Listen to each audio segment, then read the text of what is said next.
Seek ye first the kingdom of God and His righteousness, and all these things shall be added unto you.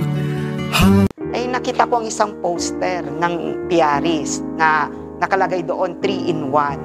So nakalagay doon, do you want to become an educator, a religious, and a priest, sabi niya. So doon sa 3-in-1 na yun, parang may salita, mayroong nagtanong sa akin, parang bukas ka ba?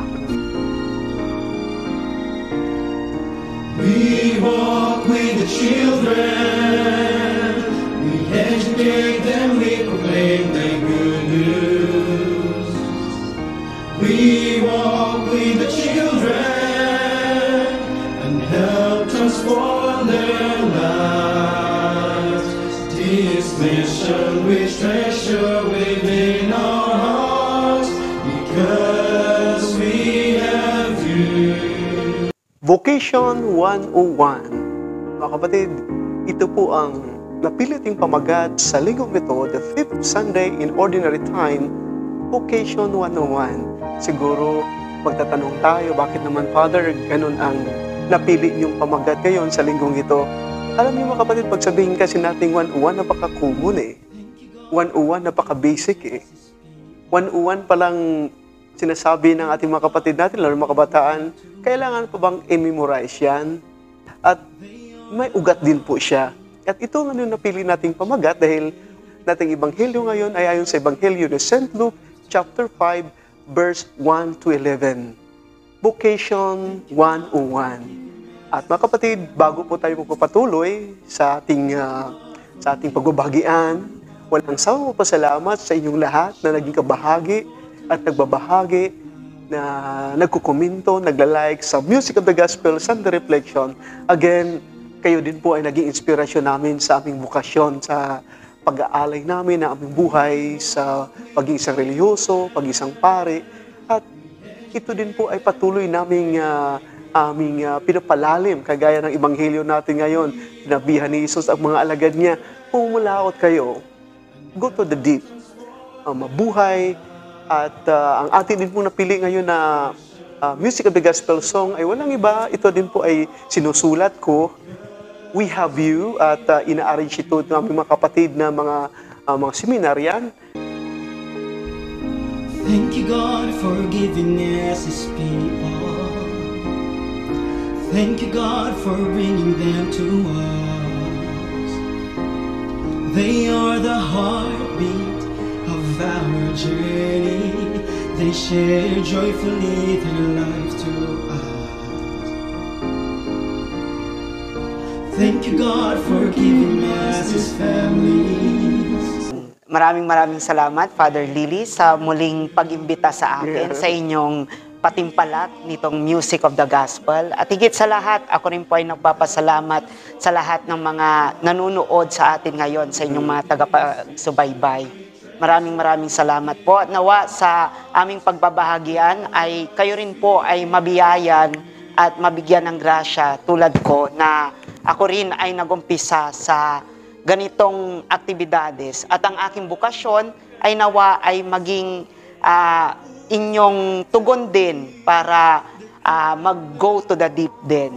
At nais ko lamang sabihin din po sa ating mga kapatid ngayon, taga-subaybay natin, na patuloy at walang sawang naging bahagi. Dahil, yun nga, kung bakit ikaw naging coordinator dito sa ating vocation, promotion natin dito sa ating seminaryo, dito ngayon sa taong ito, dahil nakikita ko po sa iyo yung isang quality, no? Yung pagiging isang vocation coordinator natin. Pinapakita mo doon sa gawa mo kung paano mo ginagampanan yung pagiging vocation director mo at hindi ka natatakot to go to the deep. At maraming salamat sa maraming salamat po. So, napakaganda ng ating ebanghelyo. Ginamit ko rin po iyon para aking maging guide kasama ng kanta na We Have You. Sa totoo lang, ito ay isang napakagandang komposisyon at ang kantang ito ay talagang kwento or kanta patungkol sa buhay ko rin Yeah, bilang isang oo. seminarista. Vocation 101, napili natin ito dahil napaka-basic man talaga yung ating yung pagtawag ng ating Panginoon si Kristo doon sa mangingisda, si Simon at kasama yung kanyang mga kapatid na mga mangingisda. At alam niyo, Brother Rodel, na yung alam naman natin na vocation talaga is a bukari, tawag, no? Ngunit, nais kong bibigyan mo ng pagpapahalaga yung buka. Sa Bisaya kasi ang buka ay buksan. No? Buksan, to open. Ngunit may kaibahan dahil ang buka, bukanin mo imong bibig, no, sa sa Bisaya o sa Cebuano. Pag buka kasi hindi ka makakatawag kung hindi ka nagbuka, nag-open. Okay. At pag ikaw ay nag-open, nagtawag ka, yung tinatawag mo, hindi mo siya tatawagin kung hindi mo siya kilala. No, yun man talaga, napaka-basic din po. No?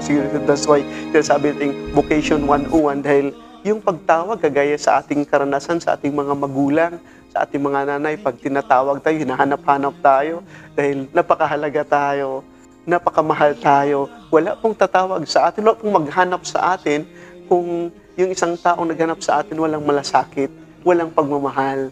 So, buka, nakikita ko rin din po sa pagbuka sa Bisaya o sa Cebuano, ang pagbuka ay isang pagbubukas din po sa puso, sa isipan. Kung nagbubuka ang mga nanay, mga tatay natin sa paghanap sa atin, ganun din po pag nag-response tayo, pag nagtugon tayo, binubuksan natin yung isipan natin, binubuksan natin yung puso natin, dahil sino naman akong hindi magbubukas? Dahil nanay ko yan eh, tatay ko yan nagtatawag sa akin eh. So, binubuksan ko yung puso ko at isipan ko bilang pagtugon sa kanilang pagtawag sa akin. At ganoon din po sa Tagalog, baga, bukas, no? Bukas, ibig sabihin, bukas. Isang bukasyon na nagbubukas din tayo. Actually, sa isa sa mga ano ko, nung pinagdinilayan ko ang salitang bukasyon or bukasyon, ay isang napakahalagang reflection or pagninilay ang umantig sa akin. Dahil sa totoo lang, ang bukasyon ko ay tugon na kung saan biglaan lang din. Parang tulad ng mga nasa Ebanghelyo na halos magdamagan na nagtatrabaho sila Pedro sa paghahanap ng pangingisda sa laot, ay talaga namang magdamag silang naghihirap. Halos overnight sila na naghahanap or nangingisda. Ako din po, bago ako pumasok sa order, ay ako rin ay isang guro at isa din po akong anak. At ang buhay ko ay parang daily routine ng isang normal na manggagawa ng bilang isang guro. At isang araw, sa aking pagninilay, ay nakita ko ang isang poster ng Piaris na nakalagay doon 3-in-1. Wow. So nakalagay doon, do you want to become an educator, a religious priest, sabi niya. So doon sa 3-in-1 na yon, parang may salita, mayroong nagtanong sa akin na gusto mo ba? Parang ganun yung tanong, parang bukas ka ba? Unti-unti kong binuksan ang aking puso't isipan at nagtiwala ako sa Diyos. Tulad ni Simon Pedro nung sinabi niya na ihagis mo itong net na ito para mas marami ka pang mahuli, ay hindi siya nagdalawang isip. At isa yon sa pinagnilayan ko sa buhay ko sa bukasyon na ito, na ako ay naging bukas sa pananampalataya, sa pagtitiwala sa Diyos, at kahit na anumang pagsubok na dumating sa akin, ay tumugon ako. Talagang ang nakaugat talaga sa mga bagay na ito, sa pagtawag, hindi sa pagmamahal ng Panginoon sa atin. At alam niyo, Brother Rodel, yun yung pagtawag mo, alam ko po na napaka-involved mo rin po sa mga activity at napaka-close mo kay Archbishop Socrates Belgigas, no?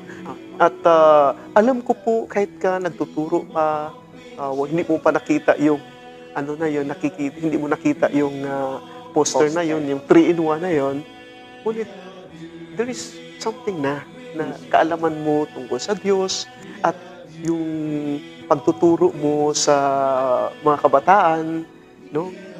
Diyan na sa puso mo ang kaalamang ito at nagkakataon na nakita mo yung 3-in-1 na yon, na divine intervention, nakikita mo yon at wow, na-attract ka kaagad dahil yun nga, yung kaalaman mo sa Diyos, bilang katikista ka rin sa simbahan, at yung pagiging isang guro mo, talagang ini-embrace mo kaagad. Appropriate yung buhay mo doon sa tawag ng pagiging isang piarist fathers. At siguro, Brother Rodel, tingnan din po natin yung kay Pedro, na yung nagkasakit yung mama ni Pedro, ni Simon pa, no? Ni Simon, bago pa siya tinawag, Simon. At nung nagkasakit, pumunta si Jesus dito sa tahanan ni Pedro at pinagaling ito yung mother-in-law ni Pedro.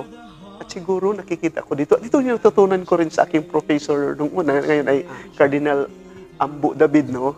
At nakikita ko yung naalala ko yung sinasabi niya na yung nilagay niya ang sarili niya doon sa kwentuhan, kahit wala man doon sa gospel, nilagay niya ang kanyang sarili doon sa kwentuhan. Alam mo, kilalang-kila ko yung son-in-law ko, mabait yun. Alam mo, napaka masipag yun, mapagmahal yun. So, tumatatak na sa puso, sa isipan ni Jesus, kung sino itong si Pedro, so si Simon. At yun nga, yung nandoon na sila sa dalampasigan, kauwi din po ng mga mangingisdang ito na galing sa pagpalaot nila at wala silang nahuli. Dito makikita natin na medyo kilalang-kilala na talaga ni Jesus dahil pinipili pa nga niya yung bangka ni Pedro na kanyang sasakyan para magturo sa napakaraming tao. Nagdi-distance ito, no? Nagdi-distance. Pagkikita natin, habang nagtuturo si Jesus, pagod na pagod naman talaga itong mangingisda. Imagine, buong magdamag silang nangingisda at lalong napapagod dahil wala silang nahuli. Siguro marilit ko rin yan sa buhay ko, Brother Rodel, no? Ako din po ay naranasan ko yung pagiging mangingisda, no? At talagang buong magdamag. Dahil nung una kasi yung elementary ako, tumatakas ako sa bahay kahit ayaw ng mga magulang dahil gusto lang may priority talaga yung pag-aaral. Ngunit ang sarap pakinggan, ang sarap samahan yung mga nakakatanda. No? Kahit nandun ako sa high school, tumatakas ako. No, na hindi alam kasi nandyan lang kami sa yung bahay namin, nandan po sa Dalampasigan. So pag mga mga 6 o'clock, 7 o'clock na, pupunta na ako doon. So nakikita ko na yung mga bangka din nila na papalaot na. Tatakbo ako din, nasasama ko sa kanila. At ang napakahirap, nakikita ko sa mga mangingisda na magdamag sila na nangingisda. Nandyan yung hangin, nakas na hangin, lamig. Pag minsan umuulan pa, pag minsan umaalon talaga yan, no? Hindi mo unexpected yung pag-aalon. At yung time na yun sa kanila, wala pa silang nahuli. Napakahirap yun. Napakahirap yun. Siguro, nung nakikinig sila kay Jesus, no, pagod man, ngunit again, tumatatak sa kanilang isipan, sa kanilang puso, yung mga sinasabi ni Jesus. Yung pagkatapos ni Jesus ngayon na nagbibigay sa kanilang aral, sinabi ni Jesus sa mga mangingisdang ito, umalaot kayo. Go to the deep. Go to the deep. At dahil tumatatak sa kanilang puso at isipan, siguro yung panahong iyon, yung ibang mangingisda, o siguro si Simon, nag-isip din yun, ano na ito? Buong kaming magdamag. Wala kaming nahuli. Ngayon, araw na araw niya, kitang-kita na ng mga isda yung lambat. Ano pang mahuli namin? Ngunit dahil, again, yung kaalaman na ni Pedro, no? Yung vocation 101, ng kaalaman na may kaalaman na si Pedro tungkol kay Jesus. Siguro bago nagtuturo si Jesus, napapakinggan na rin niya yung buhay ni Jesus at yung pagtawag ngayon pagsabi ni Jesus na umalaot kayo, hindi sila nagsasabi na, hindi. Hindi na sinasabi na expert ka ni Jesus sa pangingisda. Bakit sinasabihan mo kami? Ikaw ay anak ng isang karpentero. Wala kang karanasan sa pangingisda. Kami may karanasan. Kami ang sabihan mo. Ngunit sumunod sila. Go to the deep. No? Palabagang go to go out from your comfort. Sa totoo lang, ako din Padre, at sa inyo din po, alam ko lahat tayo ay naroon na yung pagmamahal ng Diyos na kung saan lahat tayo kilalan niya na. At ito ay paraan lang natin dahil naramdaman ko yung pagmamahal, naramdaman ko kung gaano ako kahalaga at kaimportansya. Kaya siguro meron akong matinding pagnanais na tumugon sa kanyang tawag. At yung pagtugon ko sa pagtawag ay sa pagiging reliyoso. At ito ngayon, ako ngayon ay nandito, dala-dala ko yung mga experiences ko bilang isang guro, at ito yung ginagamit ko ngayon sa misyon. At katulad nga na nabanggit ninyo, Padre, na kung saan gamitin mo kung ano yung ibinigay sa iyo. Dahil meron nga akong kapasidad na magturo, at yun yung mas napapalalim pa yung aking pagtugon at pagkakakilanlan sa Diyos. Kasi ginagamit ko ang aking pagtuturo sa mga bata.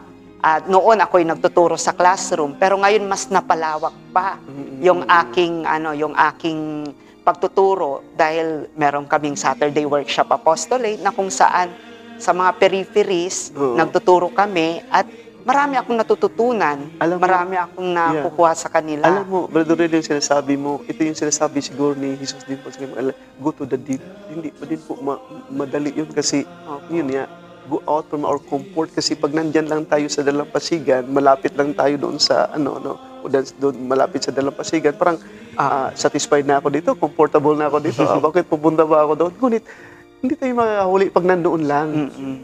Kailangan talagang higitan pa, go deeper more, para the more na napapalalim mo ang sarili mo, mas napapalalim din yung pagkakakilanlan mo sa Kanya, at mas napapalawak pa yung pagmamahal natin sa Kanya. At doon, mas lalong magbibigay yon ng desire para mas pag-igihan pa natin sa mission na marami pang pwede mangyari. Kasi the more you go deeper, the more na mas maraming challenges, opportunities na magbubukas sa atin. Kaya po, nung bukod sa pagtuturo, ginamit ko tong paraan na ito para mas mag-deep pa sa aking bukasyon. At ngayon, ako ay vocation coordinator, at kamakailan lang nagkaroon kami ng aktibidades sa seminaryo na kung saan nag-vocation promotion kami sa iba't ibang lugar. At hindi rin madali, hindi ganun kadali. At ngunit sa desire na ibinigay sa akin at sa task na ibinigay sa akin, syempre, I find ways in difficult moments. At ito yung mas nagpalalim pa sa akin. At tulad ni Pedro, nung mga disipulo, na kung saan they go deeper and they catch. At sabi ni Jesus, pagkalaot nila, sabi niya, ngayon kayo ay fishers of men na. So, nung napagtanto ko, habang ako'y nagbo-vocation promotion, at unti-unti, ibinabahagi ko sa ibang tao ang tungkol sa order, tungkol sa bukasyon, na hindi lang sa pag-aasawa o singleness, meron pang ibang bukasyon, bilang isang reliyoso, maging isang pare. At unti-unti, sa pagbubukas ko nito sa aming promotion, marami akong na-encounter na iba't ibang uri ng mga kabataan at mga iba't ibang tao na kung saan nagiging bukas din sila. At nadagdagan yung kaalaman mo. At nadagdagan yung kaalaman ko sa kanila na meron pa akong pwede pang ibahagi. Na meron akong mga strategies and approach na nadidiscover sa sarili ko para mas mapalalim pa yung aking pagkakakilanlan at kung paano ko pa lalong ibahagi ang Diyos. Kasi sabi nga sa kanta na We Have You, we walk with the children, we educate them, we proclaim the good news. We walk with the children and help transform their lives. They're in God's perfect time, they will be transformed in their own way. So, alam mo, Brother Rodel, nais kong bibigyan din po ng pagpapahalaga o natin pagpapahalaga ito na may mga kabataan tayo kahit man may kapasidad na pumasok sa isang seminaryo, pag isang reliyoso, isang pari, no? Ngunit natatakot. natatakot to go to the deep. Dahil, yun nga, lalo na pag ikaw ngayon, pag pupunta ka doon sa dagat, at nakikita mo ang dagat ng maalon, gusto mo, kung maliligo ka man hanggang paalang, paalang yung dagat. Pag nakikita mo na malalim na, lalong-lalo mag-umalo, nakakatakot, ayaw ko na doon. Siguro ito din po na sa atin na parabagang nais nating matuto at madiskubrihan, mapalalim natin ang ating misyon dito sa mundong ito, na ito ang misyon na ito, hindi sa atin, kundi ito ay tawag ng Diyos para magkabahagi tayo. Sabi ng Panginoong Diyos na magdasal kayo para dagdagan pa ang mga ngani. Ngunit sila ay kabahagi lamang sa misyon. Hindi ang may-ari ng misyon ay ang Diyos mismo. At yun nga, balik-balikan natin yung go to the deep. At may mga tabi-tabi lamang, no? May mga napapakinggan tayong mga kuraparuko, mga reliyoso na kung tina-challenge man tayo ni Pope Francis na go to the peripheries, na-mention mo na go to the peripheries, smell like a sheep, na ayaw natin gumating sa inyo, yung comfort natin. Yung comfort natin. Ngunit, pinapakita ngayon ng Ebanghelyo natin na si Jesus mismo ang pumupunta doon, naghahanap sa mga taong ito. No, hindi siya, kasi sa mga Jewish kasi, sa mga Hudyo kasi, yung kanilang mga, sabing mga parishes, yung mga sinaguga nila. Ngunit, alam naman natin na sa mga sinaguga din po, sa mga Hudyo din po, may mga kapatid din po sila, mga kapatid at ibang Hudyo, na hindi din mo nagsisimba. Nandoon lang sa dalampasigan, o may mga ginagawa. Ngayon, no, kagaya ng mga Katoliko, may mga kapatid tayong hindi po nagsisimba, na tayo bilang mga minister, tayong mga tinatawag ng Diyos para maglingkod, tayo yung pupunta sa kanila. Tayo yung magbubukas muna sa kanila. Walang pagtawag kung hindi muna tayo nagbubukas para sa kanila. At napakaganda yung mga sinasabi mo, Brother Rodel, yung challenges sa go to the deep, kasi yun nga pagkatapos ng mission natin, yung tayo ay napupunta sa iba-ibang lugar para sa vocation activity natin, yung pagbabagyan, napakaganda. Nandun mga challenges, ngunit yung mga challenges na yon ay nagiging positibo. Hindi siya nagiging negatibo, ngunit naging positibo para palalimin pa natin ang ating pagmimisyon. Totoo yun, Padre. Kasi sa totoo lang, yun nga po, nabanggit ninyo, kung i-ano ko yung kabuuan ng aking bukasyon, ako din, dati ay nasa comfort zone lang. Parang dito lang ako sa dalampasigan. Pero dahil nga nakita ko kung gaano ako kamahal ng Diyos, andun yung lawak ng kanyang pagmamahal. Mararamdaman mo dahil buhay ka, masaya ka, at nandyan ang mga Pero in one way or another, yung takot, isa yun sa mga naghihinder sa akin para hindi lumalim. Pero the more na matatakot ako, hindi ako makakaalis sa kinatatayuan ko. So, kailangan ko din talagang mag-step up or mas mapalalim pa.